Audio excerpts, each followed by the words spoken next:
Do you know your identity around food? Well, if not, this could be the actual reason why you're not able to lose weight. Hey, in case you don't know me, my name is Jason Chaney, and this is what we're going to dig into for Free Coaching Friday.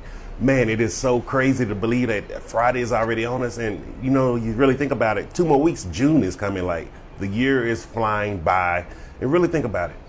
Are you even close to hitting your New Year's resolution of losing weight? Are you even close to hitting that goal of becoming healthier? Like, really ask yourself. And if the answer is no, the reason may be because you have an identity around food that you never even realized. And most diets do not talk about this. They just tell you like, oh, cut out these foods, cut out that food, just drink this. But they don't talk about the mindset around how to be successful with actually losing weight. And they're always going to start with our food identity. So if this is something new for you, we actually have identities that make up our personality, and we have major ones around certain areas of our life. One of the things that I've seen that most of them usually deal around money, religion, and food. Those are three of the major ones that you always will see over and over again. So like, think about it. If you know someone who we like to call cheap, like, and they see like, oh, you spent $500 for a cell phone or something, they'll be like, oh, ain't no way I'm gonna do that. That's their money identity. They have an identity of someone who's cheap when it comes to buying things. And so you may notice when the people like that, they may usually end up spending a lot more money on things because they're buying so much cheap things that they have to keep buying things over and over and over again. And I used to have that type of mindset when it comes to money too, where I was buying a lot of cheap things like, oh, let me just pinch a penny. And then I ended up spending $3 or $4 extra on that pinched penny.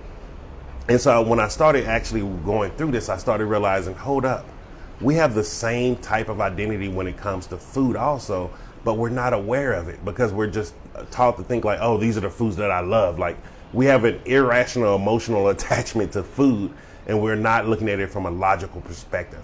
And so that's why I want to break it down. So I'm going to share with you different types of food identities. And if one relates to you, let me know down in the comments below. So for me in the beginning, I'm going to start out with me. When I first started transitioning to a whole food plant-based lifestyle, I didn't know that my food identity was so crazy. So I had a food identity where I felt like as a man, I had to be able to eat, I had to eat a lot of protein to bulk up. So that was my big concern. It was always like protein, protein, protein. And I was eating so much of it that it wasn't helping me. And until I started learning and I started discovering, I started realizing, wait, I don't even need protein.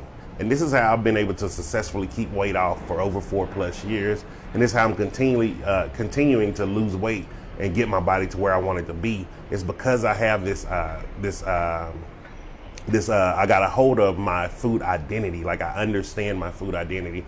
So I know how to put foods in, how to take foods out, how to eat things a correct way, just so I can get the maximum results that I want. But think about it. Let's say if you're a single mom and your whole life is just about your kids, most likely you have a food identity where you're giving your kids all the healthy food and you're like, okay, as long as they eat healthy, then I'm gonna just, I'll just be okay. This is about them. But I really want you to think about that. Like, really think about that. You're giving your kids all the healthy food, everything for them to be healthy, but you're showing them actions of unhealthy. So your food identity is actually teaching your kids to have an unhealthy food identity also, because they're going to mirror what they see, not what they're told. And like, really, really think about that, because that's you. Like, this is really important. And one of the things I didn't say is one of the ways that you can actually start seeing your food identity real fast is look through your social media feeds. Like, look at the things that you post, not what other people post, and start seeing how that works. Like, one thing that I noticed, most single moms post only about their kids. It's never about them.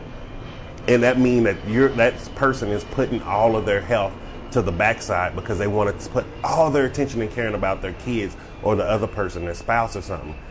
And really think about this.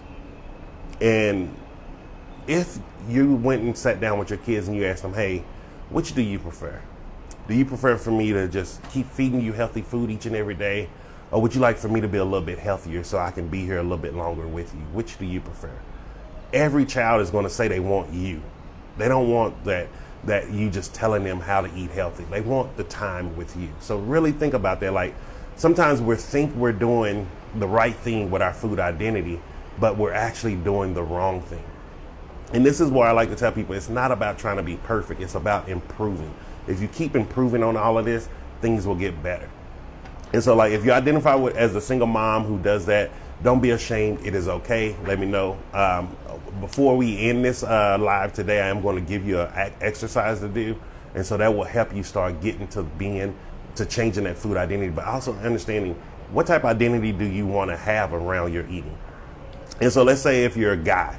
So one of the things I see with most guys just joke about food. It's a game. It's nothing serious. And the way you show up in one way in life is the way you show up in every way in life.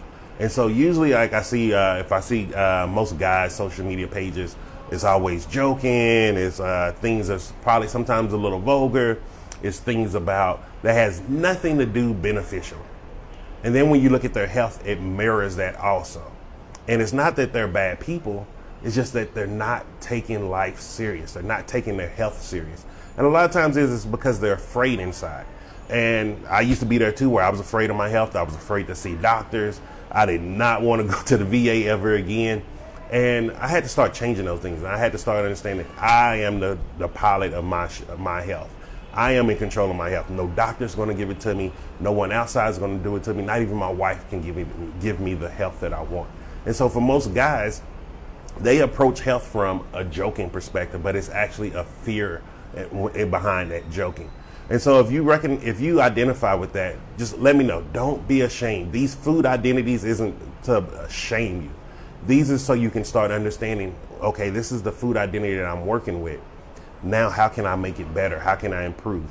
Because if you don't know how to improve it, you're never going to be able to get better, and you're going to stay in the same rut that you're already in.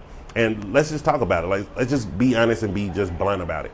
How many of us has, we tried things and we kept the weight on for years? I was there for over 10 years of my life. Even when I was in the military trying to lose weight, like, it was a struggle.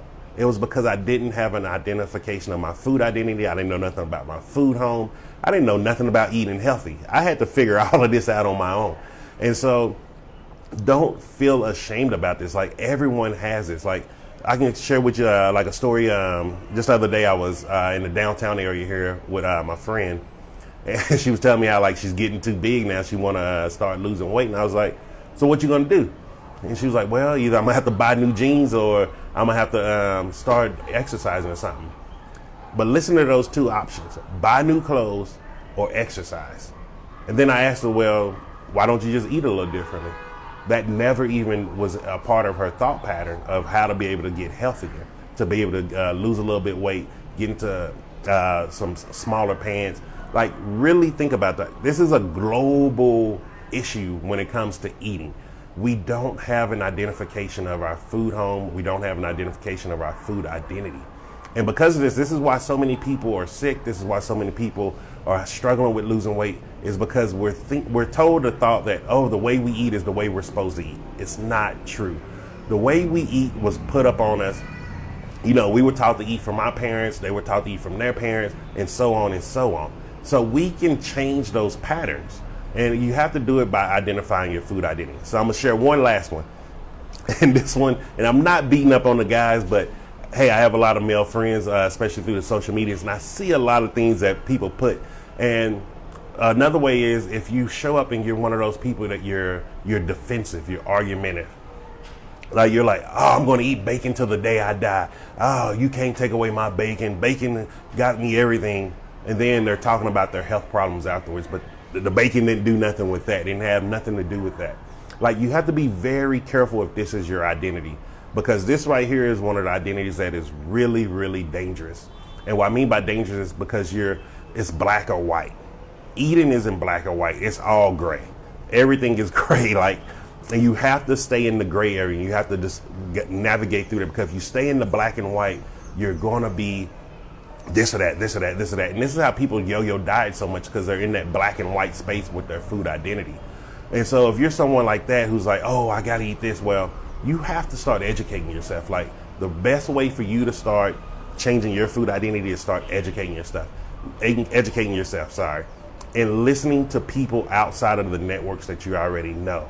Because if you only listen to the people that are just fueling you and they're just telling you like, oh yeah, this is healthy, just let you know, bacon is a class 1 carcinogen according to the World Health Organization, meaning that it's most likely to cause cancer than not. This isn't me.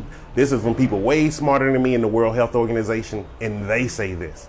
Like, this isn't Jason telling you not to eat bacon. They tell you don't eat this type of stuff. So you really have to start educating yourself if that's your food identity. Because if you're that person that's hostile, that's angry, and is black and white, this or that, I don't want to hear anything outside of that. You have to start changing. You have to start finding other people to listen to. Okay, sorry, look like my internet froze a little bit. But those are just 3 of the food identities that I'm talking about. Like, there are so many others. Like, I can go on and on. Like, if people like, oh, around eggs, around milk, around all these different things. All of these things are food identities. Some of them we picked up through marketing and advertising. And what I mean by that is by commercials. Like, if I tell you, milk, it helps build strong what? You're most likely going to say bones.